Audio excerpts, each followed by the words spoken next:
بسم اللہ الرحمن الرحیم۔ السلام علیکم ناظرین، سب سے پہلے تو میرے خیال میں کرکٹ پہ بات ہو جائے۔ انگلستان کے خلاف ہماری پاکستانی ٹیم جو ہے وہ پہلا ٹیسٹ میچ کھیلی ہے، چوتھا دن ہے۔ اچھا لطیفہ یہ ہوا ہے کہ اب سے کوئی 2-4 ہفتے پہلے بنگلہ دیش کی ٹیم کھیل کے گئی ہے اور راول پنڈی کے اندر 2 ٹیسٹ میچز ہوئے۔ وکٹ ایسی بنائی کہ ان کا خیال تھا کہ ٹوٹ پھوٹ جائے گی اور بنگلہ دیش کی ٹیم جو ہے وہ بھی لیرو لیر ہو جائے گی۔ بدقسمتی دیکھ کے اس وکٹ کے اوپر بنگلہ دیش نے پاکستان کو بدترین شکست سے، بلکہ وہ کہتا ہے نا کہ توہین آمیز شکست سے 2-4 کیا۔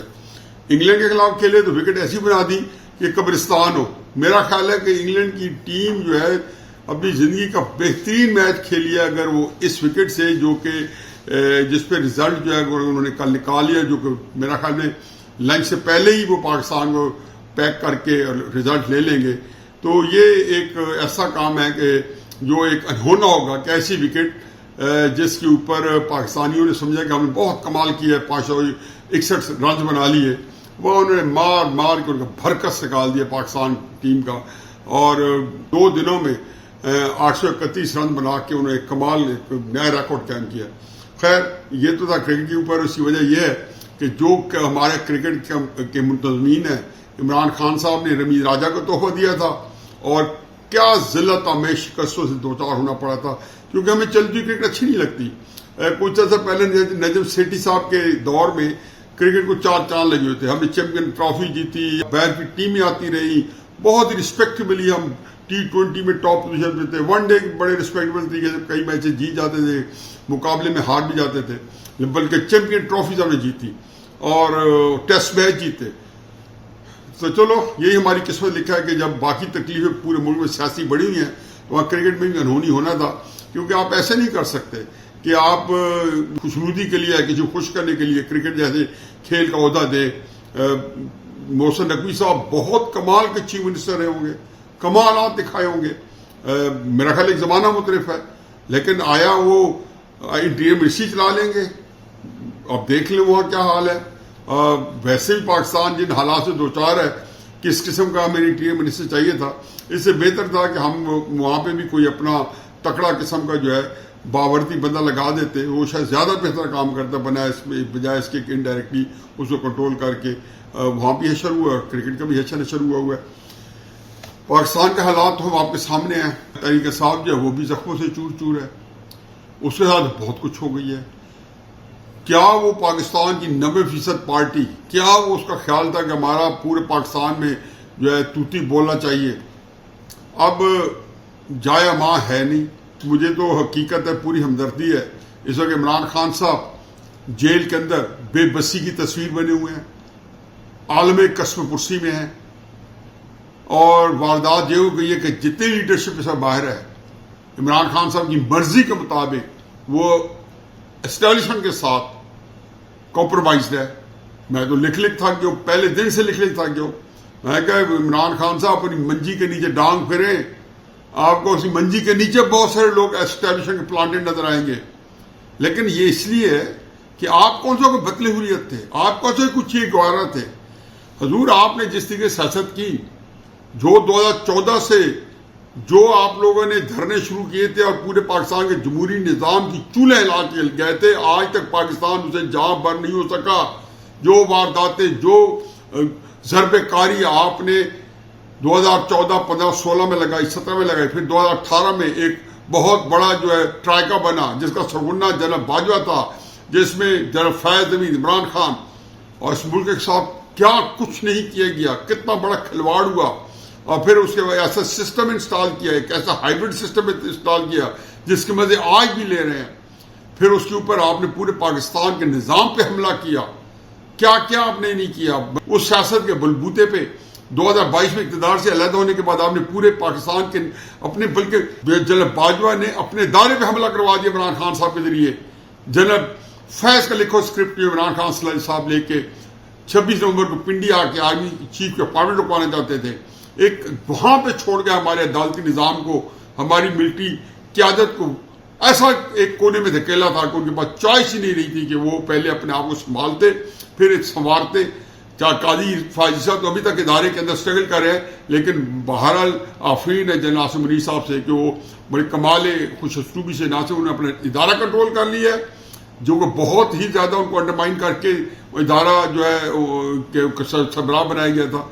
اب اس کے اندر تحریک انصاف جو سامنے آئی تھی، جو باہر پھر رہی تھی، چاہے علی امین گنڈاپور ہو، چاہے گوہر علی خان صاحب ہو، چاہے گوہر ایوب صاحب ہو، چاہے ہمارے وقاص اکرم صاحب ہو، اب نام لیتے جائیں، کون سا بندہ ہے چاہے وہ اس وقت باہر پھر رہا ہے یا بھاگا پھر رہا ہے، میرا خیال ہے کہ جو ہے نا شاید ہی کوئی شاذ و نادر کوئی بندہ ہوگا، شاذ و نادر بندہ ہوگا جو کہ اسٹیبلشمنٹ کے ساتھ جو ہے اخم ٹکا نہیں کر رہا ہوگا۔ سارے کے سارے اسٹیبلشمنٹ کے اشاروں پہ ناچ رہے ہیں، کود رہے ہیں اور ساری حرکتیں کر رہے ہیں۔ اس سارے بیک گراؤنڈ کے بعد موضوع میں رہ کی ہے، اور وہ یہ کہ پچھلے جو 7-8 احتجاج ہوئے ہیں، میں حقیقت کہتا ہوں، شرح صدر کے ساتھ کہتا ہوں کہ یہ تحریک انصاف کے غبارے میں سے ہوا نکالنے کے لیے اسٹیبلشمنٹ نے خود پلان کروائے ہوں گے تحریک انصاف والوں سے۔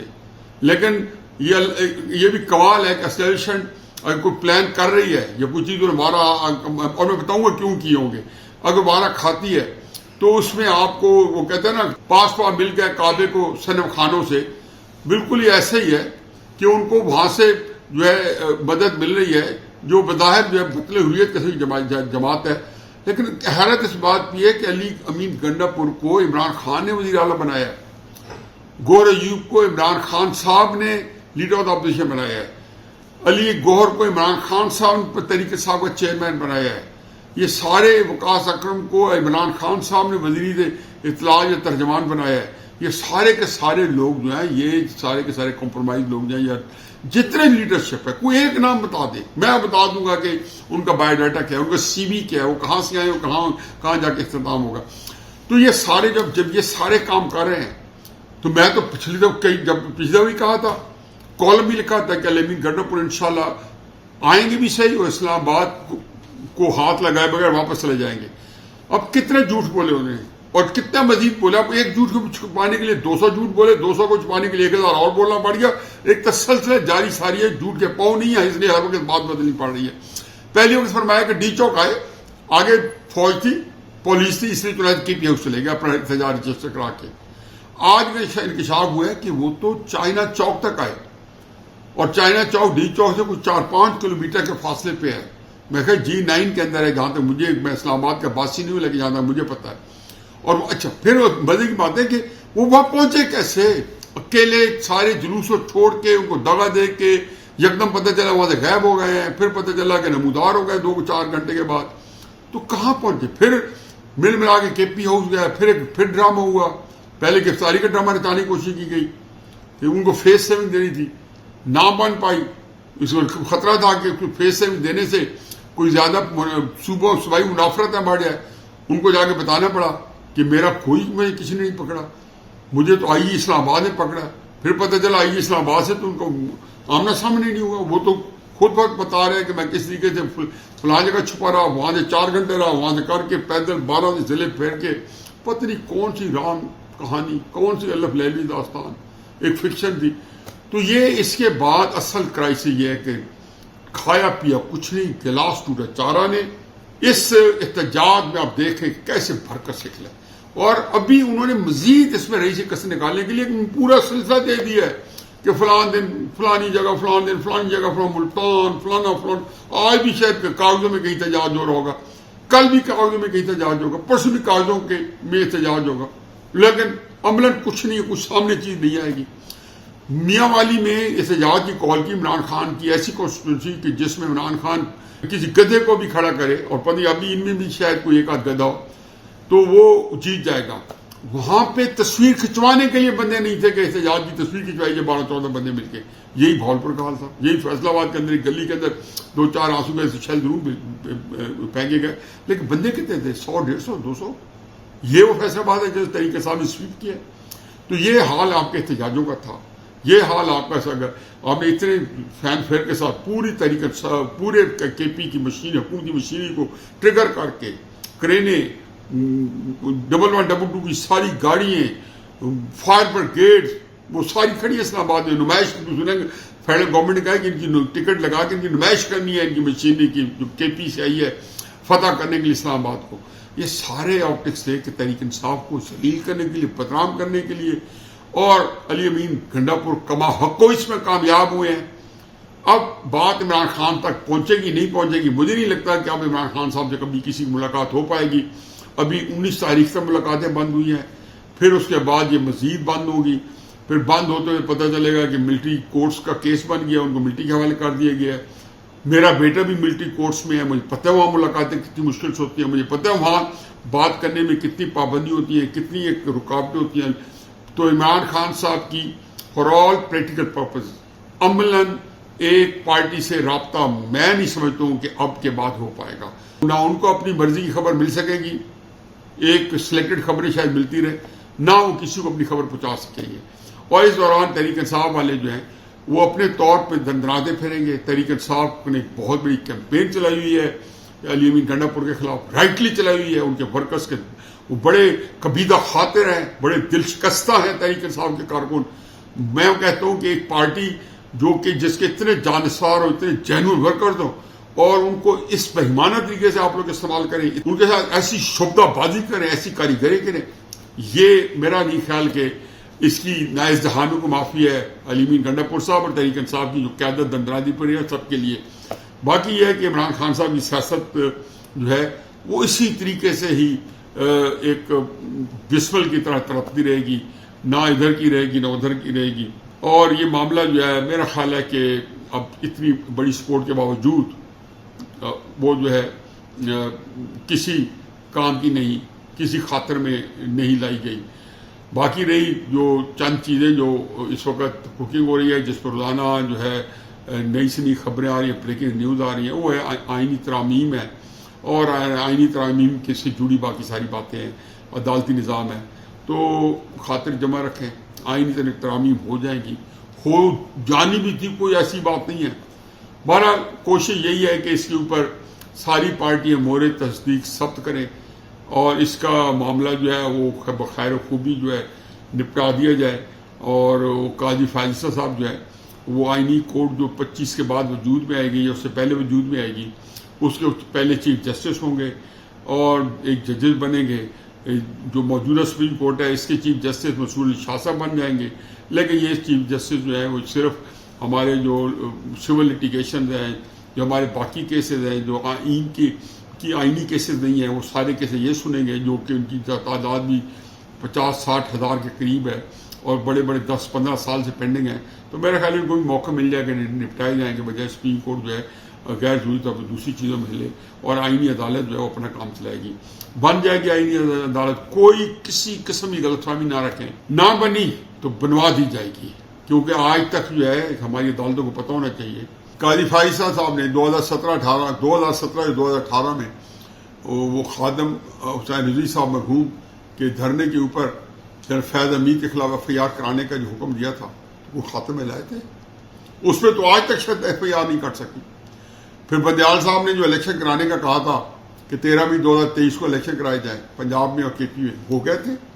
یہ 8 بینچز نے جو بھی فیصلہ کیا 2-3 مہینے پہلے، قطع نظر کیا بینچ نے بھی کمال کیا کہ چھٹی کے دن جلدی سے فیصلہ لکھ کے دیا، جیسے کوئی مقابلہ ہے، وقت کا مقابلہ سخت فوراً دے دیا. کیا بنا؟ اگلوں نے کوڑے دان کے اندر ابھی تک پڑے. اللہ کرے کہ اس میں عمل ہو گیا. بڑی جاتی ہے سپریم کورٹ کے فیصلے میں عمل نہ کرنا، لیکن اس طرح کے کاموں میں اس طرح تو ہوتا ہے. اس وقت صورتحال یہ ہے کہ ایسی بے یقینی کی کیفیت ہے سیاسی طور پہ، اور اس میں سپریم کورٹ جو ہے وہ کچھ بھی نہیں کر سکتی. ان کے پاس چوائسز 2 ہی ہیں، اور یہ بدقسمتی ہے، یہ ہماری قومی بدقسمتی ہے. سپریم کورٹ جگہ دے ہماری سازشوں کا آئین کے پیرامیٹرز کے اندر، اور جیسے لے دے کے اوپر ہوتا ہے کہ کچھ نہ کوئی ایڈجسٹ کرے، یا پھر پورے سسٹم جو ہے وہ لپیٹنے کی اہلیت بھی ان کے پاس ہے. ہمیشہ میں کہتا ہوں کہ جب یہ لاٹھی میری ہے تو بھینس کیوں تمہاری ہے؟ تو یہ بالکل یہ کیسا ہے؟ تو سپریم کورٹ کے لیے کوئی چوائس نہیں ہے.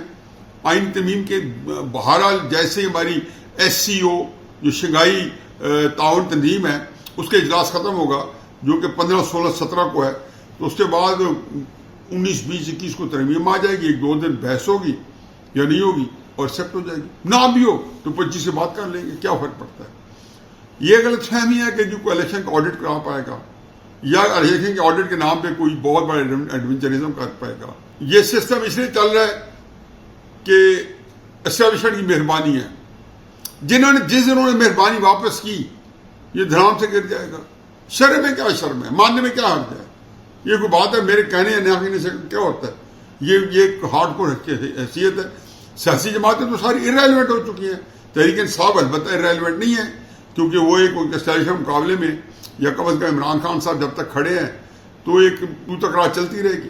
اور آخر میں آج پشاور میں بڑے کامیاب قسم کا قومی جرگہ ہوا ہے, اور یہ قومی جرگہ بھی مجھے خوشی ہوئی ہے کہ اسٹیبلشمنٹ کی خواہش کے اوپر ہوا ہوگا اور اس کے فیصلے بھی اس کے مطابق ہوئے ہیں. لیکن سب سے اچھی بات یہ ہوئی ہے کہ علی امین گنڈاپور آج ایک طرف محسن نقوی صاحب متعدل اعلیٰ اور دوسری طرف فیضل کریم کنڈی صاحب بیٹھے ہوئے تھے. کیا خوبصورت پکچر ہے. میں تو دیکھ کے آپ بھی اشش کر اٹھے. یہ کیسا منظر ہے, دلکش قسم کا. اور ایسے جو فیصلے کیے وہ وہی کیے. پی ٹی ایم کے بارے میں انہوں نے یکسباں ہو کے کہا, کہنا بھی چاہیے کیونکہ حکومت نے اس پہ بین کر دیا ہے. اور حکومت نے بین بھی اس لیے کیا کہ اسٹیبلشمنٹ جو تھی اسے یہ سوچا ہے کہ اب پی ٹی ایم کے پاس جو ہے گنجائش نہیں رہی کہ وہ سیاسی سرگرمیاں جاری رکھے. ہر سیاسی جماعت کو سمجھنا چاہیے.